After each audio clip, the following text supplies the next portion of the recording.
Ibu Kepala Sekolah yang saya hormati, rekan-rekan sejawat yang saya hormati pula, mohon izin untuk melakukan diseminasi modul 1.4 budaya positif. Mohon bantuannya. Di sini dalam modul ini nanti akan ada 6 topik, yaitu yang pertama disiplin positif, yang kedua teori motivasi, yang ketiga keyakinan kelas, yang keempat posisi kontrol, lalu ada segitiga restitusi. Nah itu modulnya juga sudah saya bagikan. Selanjutnya next, sebelum kita belajar bersama, ada kesepakatan kelas dulu yang akan bersama-sama kita sepakati. Yang pertama, mengikuti pelatihan tepat waktu, menonaktifkan HP dalam mode silent, angkat tangan apabila akan bertanya, lalu aktif belajar bersama. Apakah ada yang keberatan? Oke, matur nuwun. Selanjutnya next. Selamat datang Bapak Ibu guru hebat. Marilah belajar bersama, berkolaborasi, saling mendukung demi mewujudkan disiplin positif di sekolah kita tercinta. Next. Jadi sebelum kita masuk ke bab 1, ada pertanyaan pemantik di sini sebelum mempelajari modul ini. Yang pertama, apakah Anda setuju atau tidak setuju? Yang pernyataan yang pertama adalah hukuman dapat mendisiplinkan anak. Tidak setuju. Mohon maaf, tadi kita sudah sepakat. Oh iya, angkat tangan. Oh iya. Bagaimana Bu Misolihah menurut panjenengan? Hukuman? Oke. Kalau menurut saya itu nomor 1 itu hukuman dapat mendisiplinkan anak, itu saya tidak setuju. Oke. Ya, Kenapa? Apa itu ada cara lain selain menghukum, itu juga dapat cara lain untuk mendisiplinkan anak selain hukuman. Oke. Matur nuwun atas jawabannya. Yang kedua, adakah yang jawaban lain? Langsung saja yang kedua, pemberian hukuman dengan hal positif seperti membaca atau membersihkan halaman sekolah dapat meningkatkan disiplin anak. Apakah setuju atau tidak setuju? Apakah ada yang mau jawab? Jadi Bu Kepala? Kalau saya setuju, karena setiap pembelajaran atau aturan itu akan bisa terlaksana apabila ada sanksi. Dan bentuk sanksi itu salah satunya juga hukuman, tetapi hukuman di sini adalah hukuman yang positif, artinya hukuman yang memberikan pembelajaran kepada anak, dan anak bukanlah sebagaimana istilahnya hukuman fisik, tetapi hukuman yang istilahnya memang hukuman untuk mendidik anak. Seperti itu. Terima kasih. Matur nuwun Bu Kepala. Itu ada pertanyaan pemantik sebelum kita memahami materi selanjutnya. Jadi masuk ke bab 1, yaitu disiplin positif dan nilai-nilai kebajikan universal. Next. Dalam budaya positif kita memerlukan yang paling penting di modul 1.4 itu adalah disiplin, disiplin positif. Di modul ini mengambil teori kontrol dari Dr. William Glasser yang intinya Anda tidak bisa mengontrol orang lain, hanya Anda yang bisa mengontrol diri Anda. Yang kedua, semua perilaku memiliki tujuan. Yang ketiga, kolaborasi dan konsensus menciptakan pilihan-pilihan baru. Yang keempat, setiap orang memiliki gambaran berbeda. Dan penjelasan dari 4 hal tersebut nanti akan dibahas di slide selanjutnya. Next. Makna disiplin. Apa makna disiplin? Disiplin berasal dari bahasa Latin disciplina yang artinya belajar. Jadi makna asal dari kata ini berkonotasi dengan disiplin diri dari murid-murid Socrates dan Plato. Disiplin diri membuat orang menggali potensinya menuju sebuah tujuan apa yang dia hargai. Namun dalam budaya kita saat ini makna kata disiplin telah berubah ya. Jadi menjadi sesuatu yang dilakukan seseorang pada orang lain untuk mendapatkan kepatuhan. Dan kecenderungan umumnya yaitu menghubungkan kata disiplin dengan ketidaknyamanan, bukan dengan apa yang kita hargai atau pencapaian suatu tujuan mulia. Jadi dalam budaya kita saat ini arti disiplin sendiri itu telah melenceng menjadi ketidaknyamanan. Next. Nah, dalam modul 1.4 budaya positif ini mengambil nilai-nilai kebajikan beberapa yang penting yang saya jadikan slide di sini. Yang pertama dari Dr. William Glasser tadi, setiap perilaku perbuatan memiliki suatu tujuan. Yang kedua, Diane Gazen dengan mengaitkan nilai-nilai kebajikan yang diyakini seseorang maka motivasi intrinsiknya akan terbangun sehingga menggerakkan motivasi dari dalam untuk dapat mencapai tujuan mulia yang diinginkan. Nah, yang ini yang relate dengan sekolah kita nih. Nilai yang ketiga, nilai-nilai kebajikan yang ingin dicapai oleh setiap anak Indonesia yang kita kenal dengan profil pelajar Pancasila, yaitu beriman dan bertakwa kepada Tuhan yang Maha Esa dan berakhlak mulia, mandiri, bernalar kritis, berkebinekaan global, bergotong royong dan kreatif. Next. Pada bab 2 kita akan mempelajari teori motivasi, hukuman, konsekuensi, dan restitusi. Next. Teori motivasi perilaku manusia ada 3. Yang pertama, untuk menghindari ketidaknyamanan atau hukuman. Contohnya ketika ada anak terlambat, dia itu takut terlambat karena nanti kalau terlambat dihukum gurunya untuk lari lapangan gitu ya. Jadi motivasi yang timbul dari diri anak itu adalah motivasi eksternal dari luar karena takut dapat hukuman. Sedangkan teori motivasi yang kedua untuk mendapatkan imbalan dari orang lain atau institusi. Jadi anak itu mau maju ke depan karena nanti dapat bintang dari guru, contohnya seperti itu nih.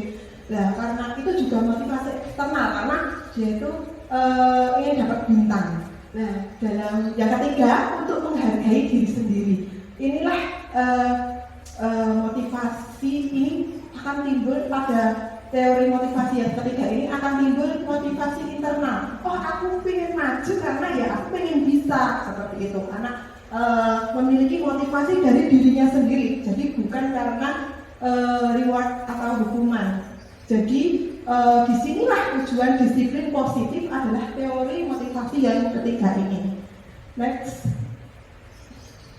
Merdeka. Menurut Ki Hajar Dewantara, merdeka itu artinya tidak hanya terlepas dari perintah, akan tetapi juga cakap buat memerintah diri sendiri. Seperti itu menurut beliau Ki Hajar Dewantara, maknanya begitu dalam. Selanjutnya next. Nah, sekarang itu saya akan memberikan 3 situasi nih. Jadi jenengan nanti menentukan dulu sebelum paham akan modul ini selanjutnya. Jenengan menerka-nerka dulu manakah situasi yang menggunakan hukuman, konsekuensi, dan restitusi. Jadi menebak dulu sebelum paham akan modul ini seluruhnya. Nah, di sini saya nanti akan minta tolong Mas Dana ya. Jadi saya jadi gurunya, Mas Dana jadi anaknya, cuma baca tok. Oke. Situasi yang pertama, kedua, dan ketiga itu masalahnya sama gitu. Anak datang terlambat. Nah, tapi pemecahan masalahnya itu berbeda-beda. Kita lihat Pak Danang jadi A, saya jadi B. Monggo Pak Danang. Saya terlambat, Bu.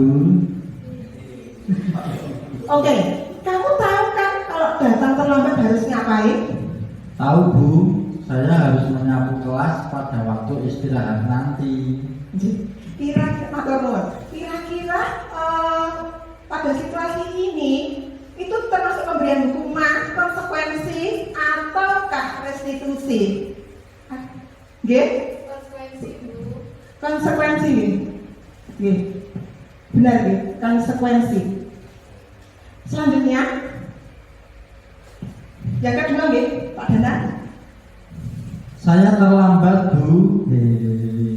Letakkan tas kamu di kursimu, lalu maju ke depan, angkat satu kakimu di depan kelas. Oke, Pak.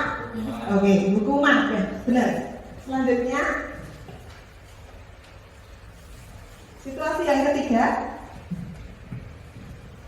Saya terlambat, Bu. Iya, Ibu juga pernah terlambat pada waktu SD dulu. Tidak ada manusia yang sempurna. Kamu pasti punya alasan kenapa kamu terlambat. Iya, Bu. Saya nonton film di televisi sampai tengah malam. Nonton TV memang menyenangkan, tapi kamu harus ingat, kamu adalah seorang pelajar yang besok pagi harus belajar di sekolah. Apakah kamu ingat kesepakatan kelas yang kita yakini yang berkaitan dengan masalah kamu hari ini, Nak? Ingat, Bu, datang ke sekolah tepat waktu. Oke, apa rencana yang akan kamu lakukan agar tidak terlambat lagi? Saya tidak akan nonton TV sampai malam lagi, Bu. Baik, semoga rencana yang kamu katakan akan terlaksana dan kamu tidak terlambat lagi. Ya, kira-kira ini memakai yang mana? Jadi buku kepala? Restitusi. Itu ini memakai restitusi. Nah, untuk selanjutnya Mas. Nah, di sini coba mungkin kita tadi masih bingung ya. Ketika saya mempelajari modul ini saya juga bingung mana yang hukuman, mana yang konsekuensi, gitu gitu. Apalagi di pendidikan guru penggerak itu dari TK sampai SMK, SMA itu digabung jadi satu. Jadi tidak membeda-bedakan guru dari dijadikan satu kelompok. Jadi penerapannya di dalam diskusi itu beragam, banyak pro dan kontra. Dan selanjutnya untuk membedakan hukuman dan konsekuensi ada pernyataan-pernyataan ini. Coba jenengan tebak nggih. Ini kok hukuman atau konsekuensi. Pernyataan yang pertama, mencatat 100 kali di dalam buku. Kalimatnya, saya tidak akan terlambat lagi karena terlambat sekolah. Kira-kira ini hukuman atau konsekuensi Bapak Ibu? Nggih Pak Arif, nggih. Hukuman nggih. Nggih. Kedua, lari mengelilingi lapangan basket 2 kali karena terlambat hadir di sekolah. Nggih, Bu Umi. Nggih, hukuman. Yang ketiga, murid diminta untuk push up 15 kali karena tidak menggunakan masker ke sekolah. Apa itu nggih? Nggih, hukuman. Terus yang keempat, menggantikan kertas tugas teman yang telah dicoret-coret.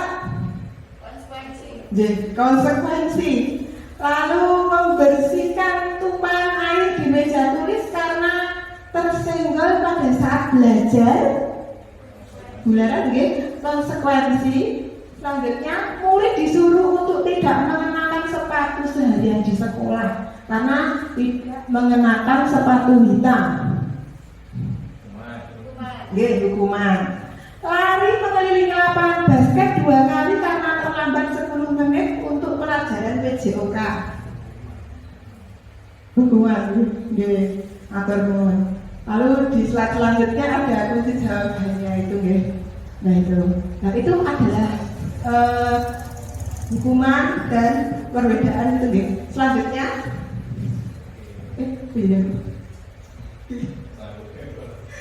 Lah, di sini hukuman ternyata pemberian hukuman dan penghargaan di sini itu menjadikan murid identitas yang gagal. Dia itu masih berarti muridnya itu identitasnya masih gagal begitu menurut modul 1.4 ini gitu. Jadi ketika kita menerapkan hukuman itu tanpa kita sadari murid itu masih beridentitas gagal. Jadi ciri-cirinya ini beberapa akhirnya anak-anak itu murid atau anak akan membenci peraturan. Seperti itu dampaknya nih. Yang selanjutnya ketika kita memberi konsekuensi dan restitusi, tanpa sadar kita telah menerapkan disiplin pada anak dan identitas anak menjadi identitas yang sukses. Pada konsekuensi itu murid akan menjadi menghormati peraturan karena sudah disepakati konsekuensinya ketika melakukan kesalahan. Sedangkan ketika kita melakukan restitusi, murid atau anak akan menghormati dirinya dan orang lain. Seperti itu Bapak Ibu. Selanjutnya, jadi ini adalah perbedaan hukuman dan konsekuensi. Hukuman itu sesuatu yang menyakitkan, harus terjadi. Sedangkan konsekuensi emang anak udah paham sesuatu harus terjadi karena kesalahan. Yang kedua, hukuman itu membuat anak sakit fisik ataupun hati untuk jangka waktu yang lama. Sedangkan konsekuensi membuat anak merasa tidak nyaman dalam jangka waktu yang pendek. Ketika kita memberikan hukuman kepada anak, anak akan membenci kedisiplinan karena dia dihukum. Sedangkan konsekuensi akan berdampak anak menghargai disiplin, ada disiplin. Selanjutnya, hukuman mendorong anak menyakiti diri sendiri. Konsekuensi mendorong anak agar mudah menyesuaikan diri. Yang selanjutnya, pemberian hukuman juga membuat anak marah, merasa bersalah, dipermalukan, merasa tidak dihargai. Sedangkan pemberian konsekuensi, anak akan kehilangan hak, dibuat tidak nyaman, diasingkan untuk sementara dan jangka waktunya. Jadi di dalam hukuman dan konsekuensi tadi, jadi ini perbedaan antara hukuman dan konsekuensi seperti itu. Jadi di dalam modul-modul guru penggerak itu kita lebih banyak belajar tentang psikologis gitu. Jadi kita belajar tentang bagaimana menyadari kita itu seperti apa, atau guru seperti apa atau kita ini, apakah kita itu mau berubah, lalu apa cara mau berubah, seperti itu yang kita pelajari sampai modul 1.4. Kebetulan guru penggerak angkatan 7 masih sampai modul 1.4. Next.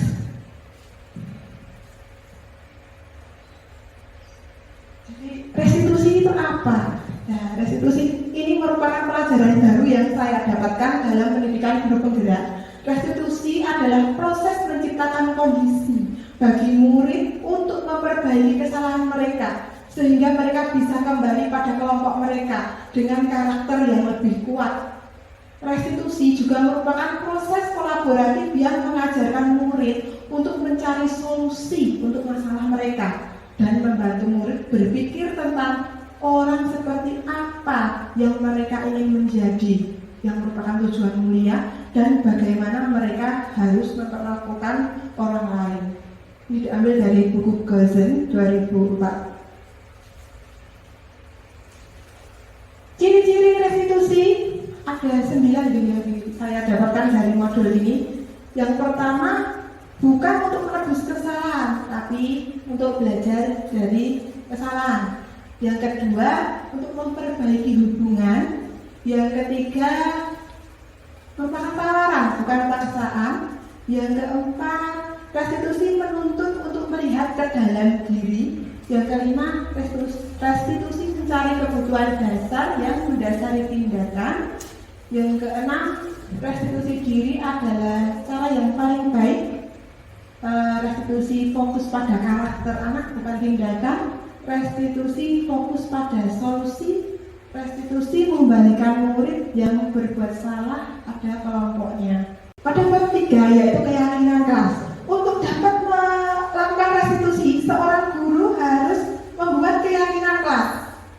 keyakinan kelas itu apa? Kita pelajari pada slide berikutnya. Mengapa tidak peraturan saja? Mengapa harus keyakinan kelas?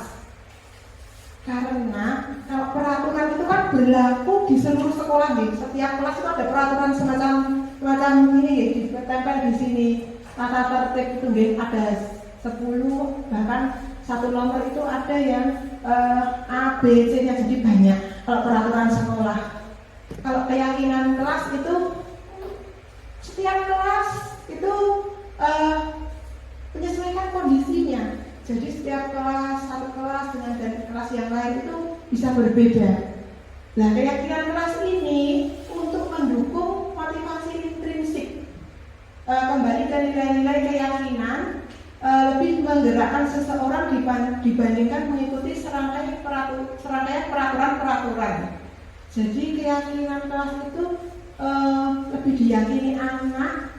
Jadi nanti kalau menyelesaikan masalah dengan restitusi, anak itu bisa yakin, oh ini ini yang telah disepakati, keyakinan ini adalah yang sudah disepakati di sekolah, di kelas gitu nih. Sedangkan peraturan itu memang sama di setiap kelas dan harus dipatuhi semuanya seperti itu. Selanjutnya, ini adalah lingkaran budaya positif ya. Jadi di dalam budaya positif ada lingkungan positif, keyakinan kelas, dan peraturan kelas. Mencakup semua itu. Dan ini ya. Yang mana yang merupakan keyakinan kelas? Jadi keyakinan kelas itu di dalam modul ini, di dalam modul 1.4 ini, di setiap kelas itu diharapkan ada keyakinan kelas. Keyakinan kelas itu adalah kesepakatan kelas yang dibuat dan disepakati bersama antara guru dan murid, dan ditempelkan di kelas untuk apa nih? Untuk sepakatan pokoknya udah disetujui bareng-bareng, boleh ditandatangani oleh setiap anak, boleh dicat tangan. Kemudian saya juga sudah buat di kelas 1 kesepakatan kelas di kelas 1 seperti itu. Contoh di sini ada 2 contoh Yang pertama yang hijau dan yang putih. Yang hijau itu biasanya pada TK Nah, karena di dalam guru penggerak itu dari TK sampai SMK saya ulangi lagi, dicampur guru-gurunya. Jadi kesepakatan kelas yang hijau menurut saya itu lebih dapat dipahami untuk anak-anak SD. Datang tepat waktu, anak-anak tahu datang tepat waktu jam berapa. Kalau di kelas 1 itu setelah saya 3 tahun mengajar kelas 1, saya merasakan anak-anak itu tidak bisa datang jam 7. Jadi saya tawarkan ke ibu-ibu sebelum di awal semester, ibu-ibu bagaimana karena anak-anak ini jam 7 itu masih banyak yang telat. Bagaimana kalau saya beri perpanjangan waktu 10 menit? Ibu-ibu setuju yang mana? Yang jam 7 pas anak-anak sudah di kelas atau jam 7.10? Ternyata ibu-ibu di kelas 1 saya itu menjawab pilih yang jam 7.10. Jadi kelas 1 di sini di tempat saya itu masuknya jam 7.10. Jadi anak-anak saya sudah bersepakat dengan ibu-ibu, kalau anak-anak kelas 1 itu masuk jam 7.10 dengan catatan yang piket kelas itu jam 7 sudah membersihkan. Tapi pada kenyataannya anak-anak kelas 1 itu yang piket itu masih kurang berjalan. Mungkin perlu saya perbaiki lagi bagaimana nanti agar anak-anak bisa melakukan tanggung jawabnya piket. Tapi kalau untuk yang datang jam 7.10, karena saya juga sudah datang jam 7, jadi anak-anak pasti sudah datang jam 7.10. Biasanya mereka sudah datang, bahkan sebelum itu mereka membaca dulu, membaca Iqra atau membaca Aisma, buku Aisma itu buku jilid 1 sampai buku jilid 5 membaca. Jadi setiap Senin, Selasa, Rabu mereka antri satu-satu saya simak membaca Aisma. Yang sudah lancar membacanya membaca buku cerita. Sedangkan dari Kamis, Jumat, Sabtu mereka membaca Iqra. Saya simak membaca Iqra mulai dari jilid 1 seperti itu. Sedangkan yang kedua adalah menjaga kebersihan sekolah. Itu lebih dipahami oleh anak-anak SD. Oh ya, tadi datang tepat waktu itu keyakinan, itu kesepakatan kelas. Keyakinannya adalah disiplin. Jadi anak-anak itu keyakinan kelasnya disiplin. Lalu yang kedua menjaga kebersihan sekolah. Oh, keyakinan kelasnya itu kebersihan gitu. Jadi keyakinan kelas itu seperti itu. Ada di dalam kesepakatan kelas. Lalu seperti itu nih, kata-katanya singkat untuk SD. Sedangkan untuk level SMP, SMA itu mungkin pakai kata-kata yang di sebelahnya. Kami guru dan murid yang saling menyayangi. Ketika saya pakai itu di kelas 1 enggak mudeng ya kalau kata-kata kelas seperti itu. Jadi saya memilih yang hijau itu untuk kalimatnya. Selanjutnya, nah ini adalah kesepakatan kelas 1 yang saya buat di sini, sudah saya praktekkan sama anak-anak tadi. Jadi saya tulis dulu di sini, gitu. Apa tadi kesepakatan kelas kita? Nah, kita buat masuknya jam 7.10 Bu. Berarti itu masuknya nanti boleh terlambat nggak? Tidak. Berarti masuknya gimana? Tepat waktu. Jadi kalau bisa kesepakatan kelas itu tidak dalam bentuk negatif, dalam kalimat positif. Jadi tidak ada kata tidak, jangan seperti itu. Jadi dibuat dengan kalimat positif. Jadi masuk tepat waktu itu kesepakatan kelas, keyakinannya disiplin seperti itu. Kalau anak kelas 1 kan keyakinan kelas disiplin apa ya, enggak mudeng. Kalau kelas 1 itu ya yang mudeng itu beberapa. Jadi saya pilih menempelkan seperti ini saja, jadi mereka sudah paham nanti. Selanjutnya melaksanakan tugas piket sesuai jadwal, itu kesepakatan kelas. Sedangkan apa itu keyakinan kelasnya tanggung jawab seperti itu.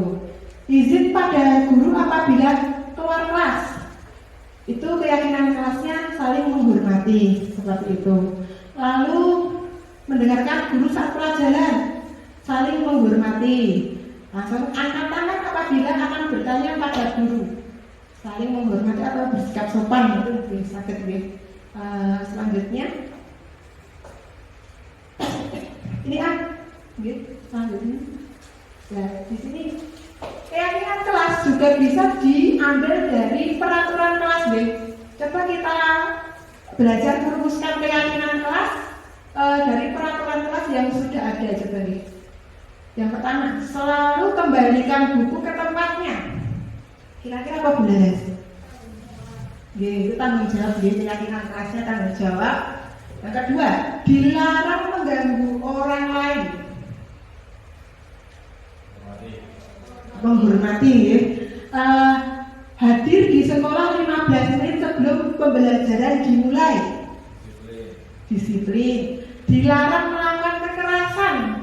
Keyakinan kelasnya keselamatan. Yang selanjutnya dilarang menggunakan narkoba.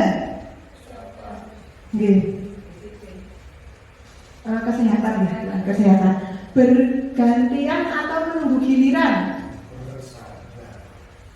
Apa Pak? Panton?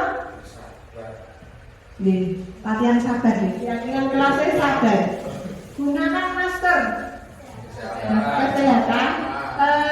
Jangan berlari di kelas atau di koridor.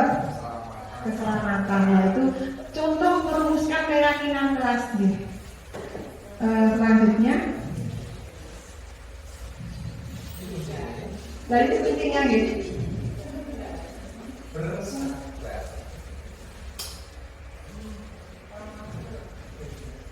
Itu kuncinya. Jadi selanjutnya SDD ya, coba kita coba berumi ya. Mohon mic-nya. Ini cuma menjawab pertanyaan, semua bisa. Salah tidak apa-apa, salah tidak ada yang salah. Oh, Bumi. Oh, Bumi apa? Bumi sadar. Oke, Bumi, kalau bisa pertanyaan raja saya nih. Warna cendol apa Bumi? Daun kelapa? Hijau. Warna umum rumput? Hijau. Jerapah makannya apa? Rumput. Nah, berarti benar masalah. Jerapah makannya daun ya. Karena dia tinggi, jadi kita mengidentifikasikan kalau konsentrasi Anda menurun. Oke,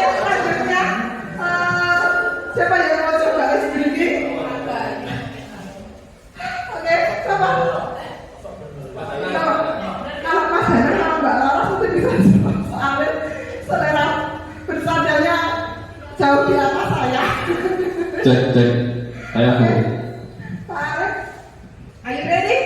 Oke, I'm ready. Ayah Mari punya 5 anak. Oh, Ayah Mari itu punya 5 anak. ya. Yang satu namanya Nana, yang kedua namanya Nene, yang ketiga namanya Nini, yang keempat namanya Nono. Siapa nama anak yang kelima? Mari. Oh ya, berarti konsentrasinya Yes. pasti normal. Yes, berarti. Biasanya Bapak Ibu akan menjawab ketika konsentrasi yang penuh akan menjawab ya. Oke, selanjutnya ini pasti udah on fire semuanya. Pak Dwi. Oke. Pak Dwi. Oh enggak Pak Dwi. Jawab seadanya, tidak ada yang salah di sini Pak Dwi. Oke. Kertas HPS warnanya apa nih Pak Dwi? Putih. Awas warnanya apa? Putih. Tisu warnanya apa? Putih. Sapi minum apa?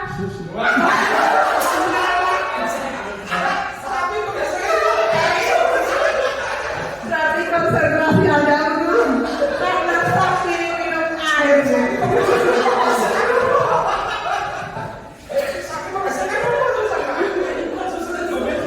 Oke, selanjutnya masih ada satu. Pak Danang bisa ya? Pak Danang. Rambut Anda warnanya apa Pak Danang? Rambut Yeah. hitam, Alis warnanya apa? hitam, Aspal warnanya apa? hitam, Kelelawar tidurnya apa? malam. Mohon maaf salah. Mohon maaf salah yang benar adalah siang. Oh iya sih. Itu hanya beberapa ice breathing ya biar mencairkan suasana. Dan yang bab keempat adalah kebutuhan dasar manusia. Setiap anak itu mempunyai kebutuhan dasar ya yang harus dipenuhi. Kebutuhan dasar manusia next itu ada 5, yaitu bertahan hidup, kasih sayang dan rasa diterima, penguasaan, kesenangan dan kebebasan. Jadi ini adalah kebutuhan dasar manusia ada 5 ya. Selanjutnya saya akan memberikan situasi agar jenengan paham ya. Untuk apa sih sebenarnya kebutuhan dasar itu? Coba ya. Di sini ada Dinda ya. Nanti ada 4 soal. Dinda semua. Dinda itu seorang anak kelas 3 ya. Begitu tiba di rumah sepulang dari sekolah menangis dan mengadu pada ibunya bahwa dia benci pada ibu dan gurunya. Menurut Anda, kebutuhan apa yang berusaha dipenuhi oleh Dinda jika jawabannya seperti ini? Ibu guru bilang, aku tidak boleh bersenandung sewaktu mengerjakan tugas. Katanya kelas harus tenang, tidak ada suara, kan nggak seru jadinya. Kira-kira Dinda itu berusaha memenuhi kebutuhan apa? Coba Bumi kesenangan. Iya, karena dia masih kelas 3 dan senang kalau belajar rame di kelas itu dia senang biasanya anak-anak kelas kecil itu. Jadi jawabannya yang benar adalah A, kesenangan.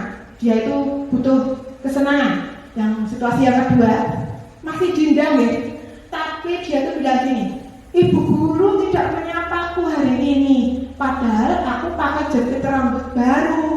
Kira-kira kebutuhan dasar apa yang berusaha Dinda penuhi? Cinta dan kasih sayang. Jadi, yang ketiga, aku sebel, gambarku tidak rapi, malah ibu guru nunjukin ke teman-temanku di depan kelas. Dinda butuh kebutuhan dasar apa nih? A, kesenangan. B, penguasaan. Penguasaan, karena anak-anak itu biasanya senang kalau berhasil di depan kelas ya. Dan dia tidak senang apabila tidak berhasil di depan kelas, itu dia akan malu. Selanjutnya, aku bosan, masa belajarnya cuma gitu-gitu aja, cuma dengerin ibu guru aja. Nah, berarti itu dia butuh kebebasan, seperti itu. Next. Ya. Ya, step 5 adalah 5 posisi kontrol. Guru itu mempunyai 5 posisi kontrol nih. Kita saksikan dulu video berikut ini.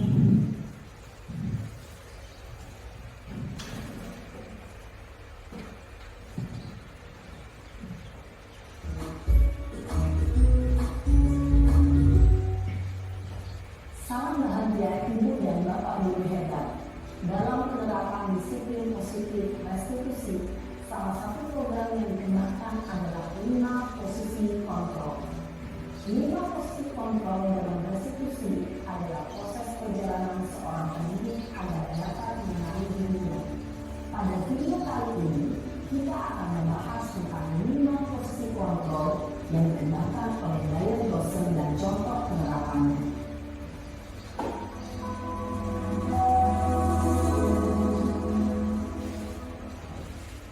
5 posisi kontrol itu adalah 1. Posisi penghukum, 2. Posisi pembuat merasa bersalah, 3. Posisi teman, 4. Posisi pemantau atau monitor, dan 5. Posisi manajer.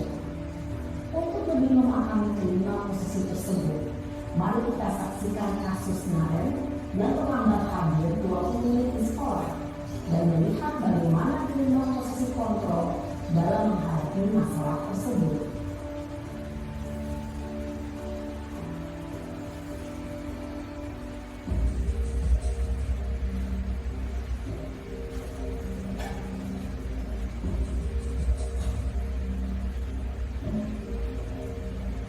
Naren,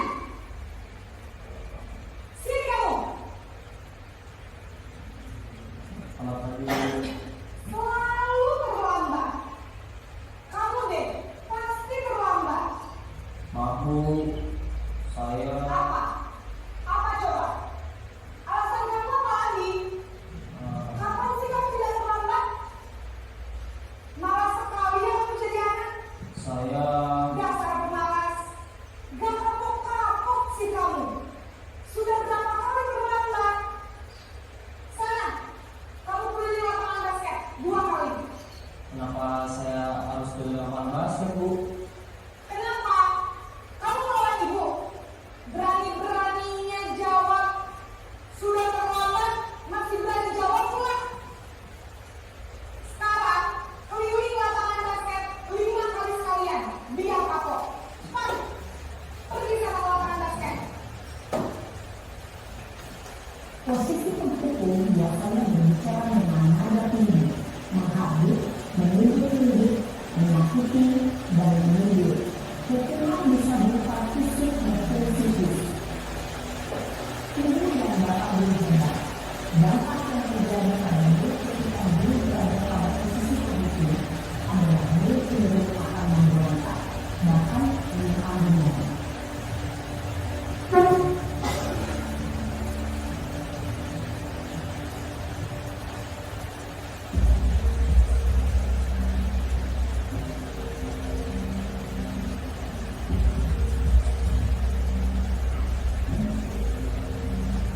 Naren,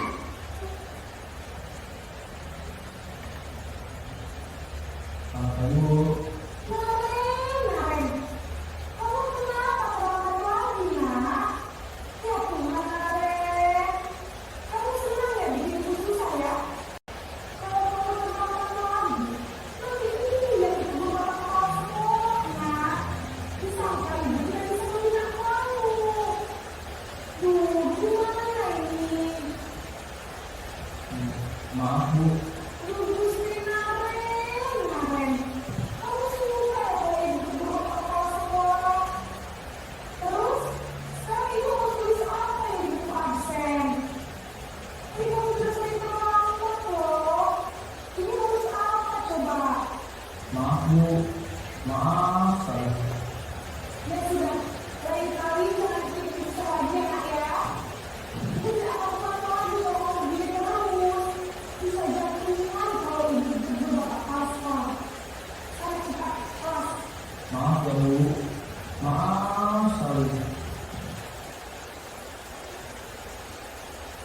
Posisi pembuat rasa bersalah berbicara dengan nada tenang, cenderung lembut, namun kata-kata yang diutarakan membuat murid merasa menjadi orang yang gagal, memandang buruk dirinya sendiri, merasa tidak berharga, dan tidak sanggup membahagiakan orang lain.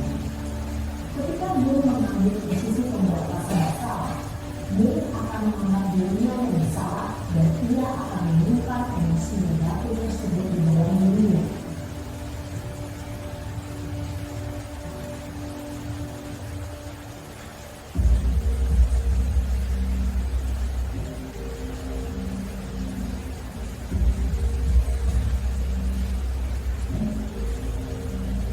Lan,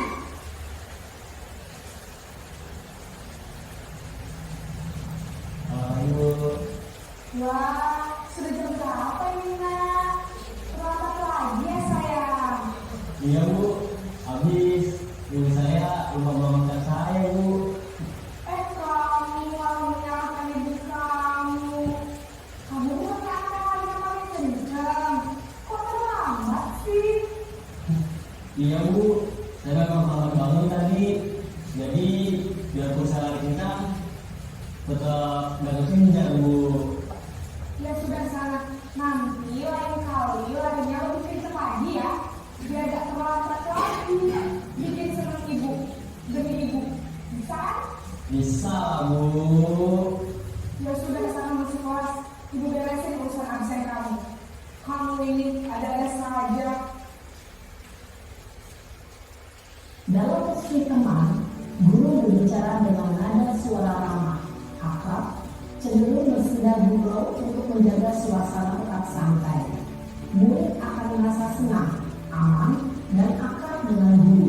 Identitas yang tercipta adalah identitas sukses atau berhasil. Namun, perlu diingat, karena ini masih dorongan eksternal, maka ada faktor ketergantungan dari murid kepada orang tertentu. Di sini, guru absennya, sehingga di lain waktu, murid bisa berperilaku baik, namun hanya kepada orang-orang tertentu saja.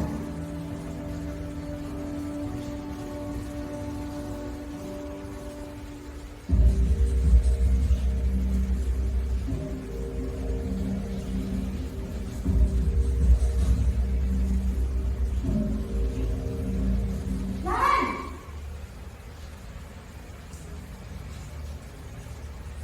Selamat pagi bu. nah Ren, apa peraturan sekolah kita tentang jam berapa kita harus masuk sekolah nak? Kita harus di sekolah jam 7 bu. Iya betul, sekarang sudah jam 7.20. Mari sudah tahu konsekuensinya jika terlambat hadir. Paham bu, saya harus tinggal kelas pas jam istirahat selama 20 menit. Iya benar, konsekuensinya demikian. Jadi nanti jam 9.30 pas istirahat, kamu harus tinggal di kelas, kerjakan tugas tambahan untuk ketertinggalan kamu, ya? Baik bu. Posisi pemantau mengandalkan penghitungan atau data untuk mengontrol murid. Guru mengarahkan murid berdasarkan peraturan dan konsekuensi. Seorang pemantau menunjukkan bahasa tubuh dan ekspresi wajah yang datar dan cenderung formal.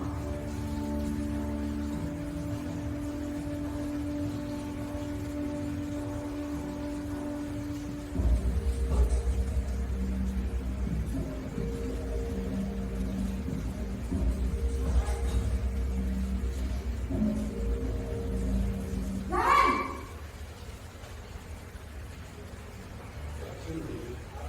Selamat pagi bu.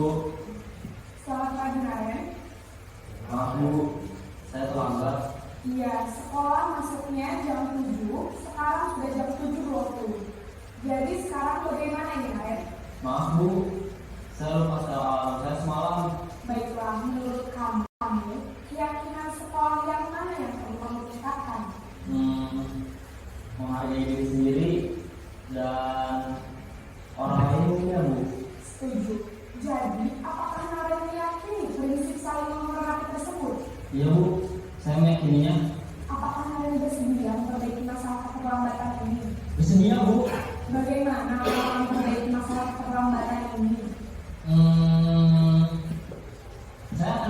tidak lupa menyetel alarm saya, Bu? Baik, kalau mengenai bangunan alarm di rumah, ada orang yang kira-kira bisa bantu mengingatkan tidak? Ada, Bu. Kakak saya, Kak Emma. Ada lagi selain Kak Emma? Selain Kak Emma, ada ibu saya.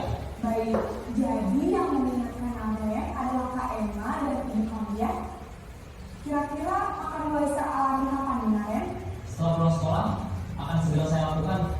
Baik, jadi Naren akan setel alarm untuk bangun besok pagi dan akan diingatkan oleh kakak dan ibunda Naren ya. Ada lagi yang mungkin perlu dilakukan Naren agar tidak terlambat bangun lagi. Tidak ada, Bu. Baik Naren, terima kasih untuk bersama kamu. Sekarang kamu perlu kembali ke kelas mulai. Baik, Bu. Terima kasih. Posisi manajer adalah posisi kontrol yang disarankan untuk membimbing murid memiliki sikap disiplin yang positif, yaitu murid yang mandiri, bertanggung jawab, dan dapat memecahkan masalah. Tujuan dari posisi ini adalah agar murid dapat berefleksi atas tindakannya. Guru akan dengan tulus memberikan pertanyaan-pertanyaan bermakna, sehingga membuat murid dapat belajar dari kesalahannya dan mencari sebuah solusi untuk menyelesaikannya. Ibu dan bapak guru hebat, setelah mengamati adegan 5 posisi kontrol tadi, kira-kira posisi mana yang paling ideal? Posisi mana yang dapat menunjang motivasi prinsip murid? Ya, tentu posisi manajer. Posisi ini memang posisi ideal yang ingin dituju setiap pendidik.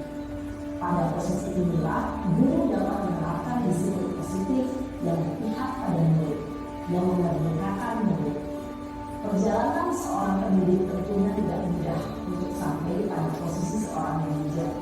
Namun, tujuan kita pasti, yaitu menciptakan murid-murid yang mandiri, merdeka, dan bertanggung jawab. Semoga penggambaran 5 posisi kontrol yang telah diperlihatkan ini dapat menjadi ajang refleksi bagi kita semua, agar dapat terus mengasah dan menerapkan disiplin positif yang memerdekakan murid. Mari terus berlatih dan bersemangat. Selamat menerapkan. Salam dan bahagia, Ibu dan Bapak Guru hebat. Itu adalah video 5 posisi kontrol, dan dalam modul 1.4 ini yakini bahwa posisi yang terbaik itu adalah posisi manajer, karena dengan posisi manajer kita bisa menggabungkan posisi teman dan pemantau. Di situ sudah ada gabungannya dalam posisi manajer. Selanjutnya Mas Arif.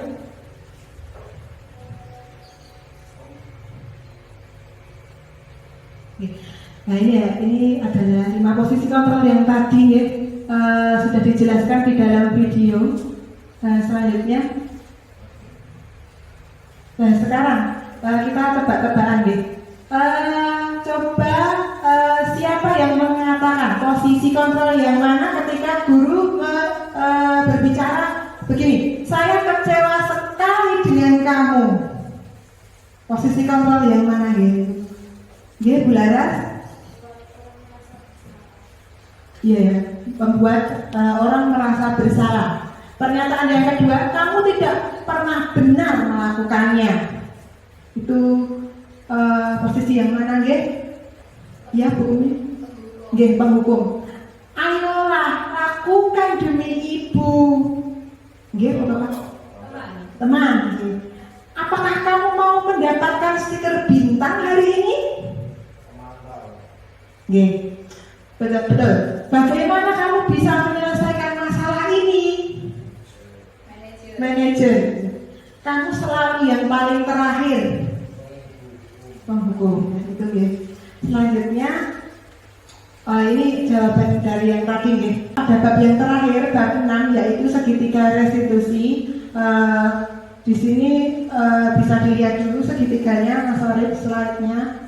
Jadi ketika kita melakukan segitiga restitusi, langkah-langkahnya yang pertama, menstabilkan identitas dulu, lalu memvalidasi tindakan yang salah, baru menanyakan keyakinan. Seperti itu proses penyelesaian masalah dengan menggunakan segitiga restitusi. Di sini nanti saya akan menunjukkan video yang sudah saya praktekkan ya, tugas demonstrasi kontekstual, tapi mohon diperhatikan cuma sebentar.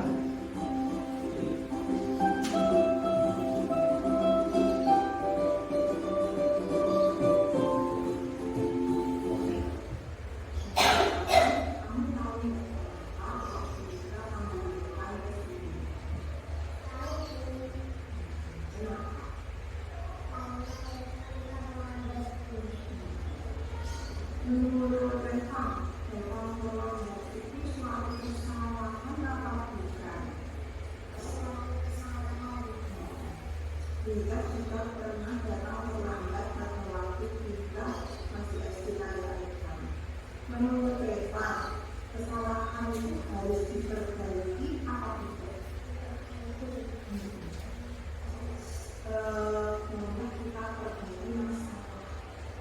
Kan bisa kamu pasti punya alasan kenapa kamu terlambat. Kenapa?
Jadi itu adalah contoh segitiga restitusi yang saya buat untuk tugas demonstrasi kontekstual.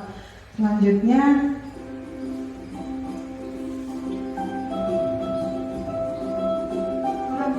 slide selanjutnya. Nah, dalam tahapan segitiga restitusi yang pertama adalah menstabilkan identitas, yaitu untuk membuat anak yang merasa gagal karena berbuat salah menjadi positif terhadap dirinya. Guru dapat berkata berbuat salah itu hal yang manusiawi, tidak ada manusia yang sempurna, bapak ibu juga buat salah, dan selanjutnya itu seperti itu. Dalam posisi yang kedua yaitu validasi tindakan yang salah, Mas Arif. Next, itu tujuannya untuk membantu murid mengenali kebutuhan dasar yang ingin dipenuhinya ketika melakukan kesalahan itu. Karena pada dasarnya setiap tindakan manusia itu tujuannya adalah untuk memenuhi kebutuhan dasarnya. Guru bisa berkata, kamu pasti punya alasan mengapa melakukannya. Pada tahap ini juga guru bisa berkata, apakah kamu bisa melakukannya dengan lebih baik besok lagi, seperti itu nih. Itu kata-kata yang bisa dibuat referensi ketika dalam tahapan validasi kebutuhan. Yang ketiga yaitu menanyakan keyakinan. Ini ditujukan agar anak bisa melihat kesalahannya dihubungkan dengan nama sosial dan nilai-nilai yang mendasari manusia berinteraksi dengan orang lain. Guru dapat menanyakan keyakinan kelas yang sudah dibuat di kelas apa saja, gitu nggih. Kamu ingin jadi anak seperti apa yang kamu rasakan ketika melakukan itu, kamu seperti itu nggih. Itu yang bisa dikatakan guru pada tahapan menanyakan keyakinan.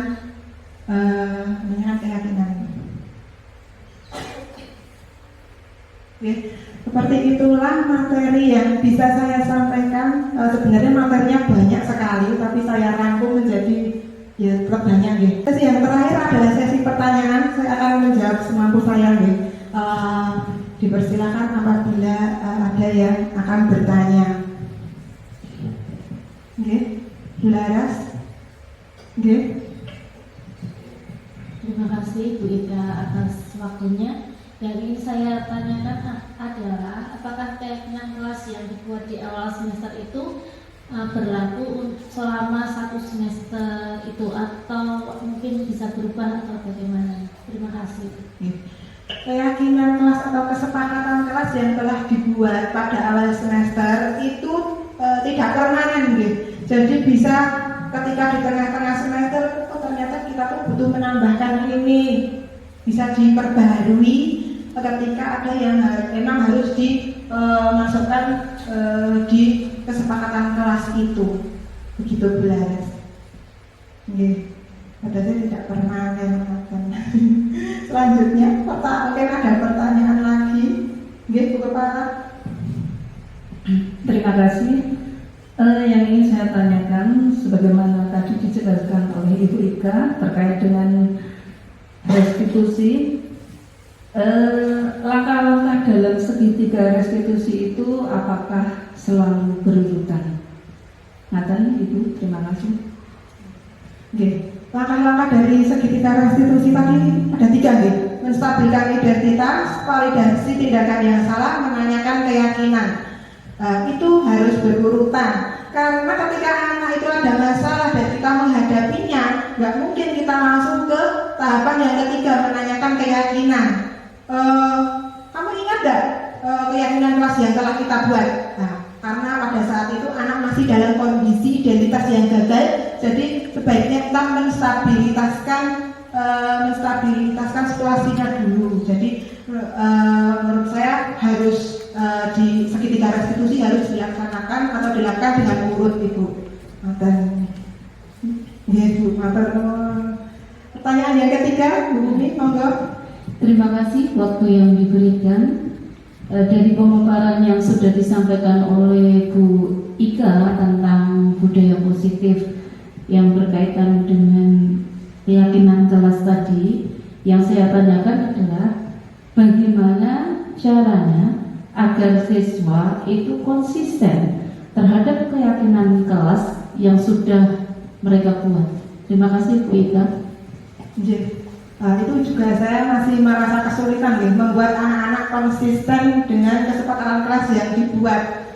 Yang saya lakukan adalah mengingatkan setiap hari, setiap saya masuk itu diingatkan lagi, karena anak-anak seusia SD menurut saya harus diingatkan berulang-ulang. Keyakinan kelas kita apa? Agar mereka itu paham, agar tersimpan di ingatan mereka. Kelas 1 itu punya keyakinan kelas yang udah ditempelin di kelas bareng-bareng, udah disepakati bersama-sama. Menurut saya diingatkan terus. Lalu ketika yang pertama diingatkan terus, lalu yang kedua itu adalah ketika anak melakukan kesalahan itu diingatkan lagi. Kesepakatan kelas kita apa nak dulu? Kalau saya seperti itu, Bu Umi. Pertanyaan yang selanjutnya. Ya, untuk pertanyaannya, bagaimana mengukur indikator keberhasilan pemecahan kasus dengan menggunakan segitiga restitusi tersebut? Indikatornya adalah ketika anak sudah tidak melakukan perbuatan yang salah itu berarti kita sudah berhasil. Ketika anak masih melakukan kesalahan yang sama, berarti indikatornya belum berhasil. Menurut saya seperti itu, Pak Anton. Tambah satu lagi Bu, pertanyaan dari saya yang masih sama tentang keyakinan kelas. Apakah keyakinan kelas itu harus sama di setiap kelas? Keyakinan kelas tidak harus sama di setiap kelas. Jadi keyakinan kelas itu di sekolah, di kelas itu bisa dinamakan keyakinan kelas gitu, atau dinamakan kesepakatan kelas. Kalau saya punya kesepakatan kelas itu tidak harus sama di setiap kelas, menyesuaikan dengan kondisi kelasnya masing-masing. Makanya kelas 1 berbeda dengan kondisi kelas 6. Kalau kelas 1 kan masih suka lari-larian, kalau di kelas 6 mungkin udah bisa diam kalau gurunya menjelaskan. Jadi disesuaikan dengan kondisi kesepakatan kelas. Jadi boleh berbeda antara satu kelas dengan kelas yang lain. Ngoten Bu Bumi. Apakah ada pertanyaan yang lain? Sudah, alhamdulillah. Sudah selesai, presentasi yang saya sampaikan. Terima kasih atas perhatiannya. Mohon maaf apabila ada kata-kata yang salah, Bu Bapak, Ibu Bapak. Assalamualaikum warahmatullahi wabarakatuh.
Nggak apa-apa, Chelsea miring nggak apa-apa.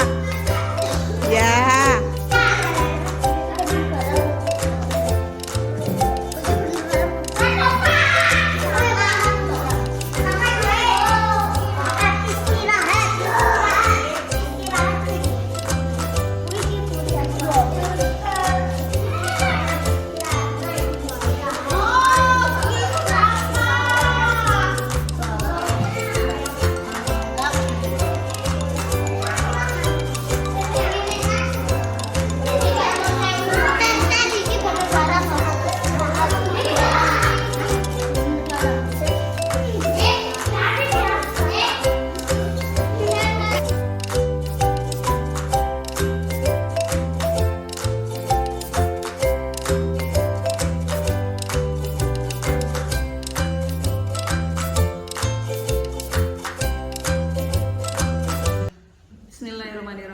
Assalamualaikum warahmatullahi wabarakatuh. Perkenalkan, nama saya Tuti Murniati SPD.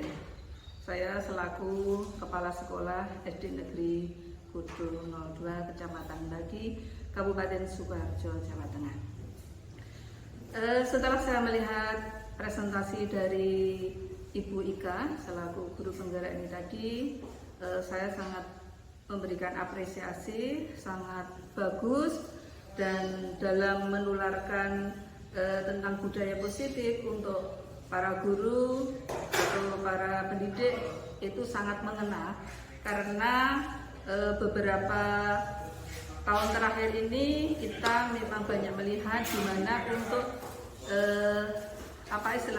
posisi kontrol itu yang tadi disampaikan Bu Ika sangat banyak, ada sekitar 5 itu ternyata di lapangan itu kita belum sampai ke titik di mana posisi manajer. Jadi selama ini yang kita lakukan itu untuk budaya positif ini ternyata masih belum sempurna atau masih banyak kekurangan di sana sini. Nah, kami selaku warga sekolah atau pendidik di SD Kudu utamanya sangat berterima kasih dengan apa yang disampaikan Ibu Ika tadi. Insya Allah semua yang disampaikan ini banyak memberikan pengalaman kepada kami dan menginspirasi kami, sehingga dalam penanganan permasalahan yang kita hadapi dengan siswa atau segala sesuatu yang berkaitan dengan siswa itu mungkin akan lebih ke untuk memberikan keyakinan di kelas itu insya Allah lebih mengena dan sesuai dengan apa yang dibutuhkan oleh siswa. Itu mungkin yang bisa saya berikan atau kita sampaikan kepada Ibu Ika. Semoga sukses dan semoga lancar dalam mengemban tugas sebagai guru penggerak di Kabupaten Sukoharjo. Terima kasih. Wassalamualaikum warahmatullahi wabarakatuh.